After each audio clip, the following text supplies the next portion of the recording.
Spiral haqida siz bilmagan ma'lumotlar. Akusher-ginekologlar tomonidan Spirallar ikki xil turda bo'ladi.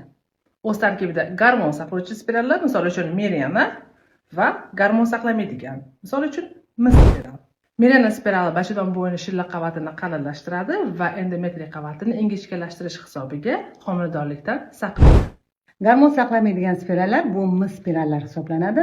Mis spirallarning asosiy vazifasi tushayotgan spermatozoidlarning aktivligini kamaytiradi va shu hisobiga otalanishni oldini oladi.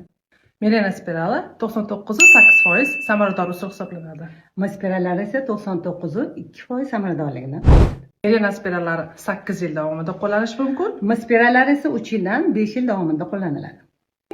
Mirena spirali ko'proq mana shu gormonal buzilishga ega bo'lgan, gormonal buzilish hisobiga yuzaga keladigan kasalliklari bor bemorlarimizga qo'yiladi.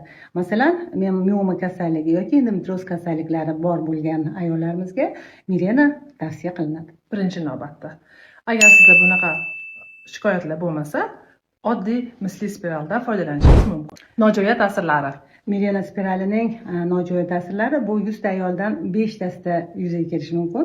U ham bo'lsa sochining to'kilishi, akne yuzlarda har xil toshmalarning paydo bo'lishi, kayfiyatning pasayishi, ko'krak sohasida og'riqlarning kuzatilishi bilan davom etishi mumkin. Mis spirallari esa hayzni uzoqroq davom etishiga, og'riqli bo'lishiga va ko'p qon yo'qotishga sabab bo'ladi.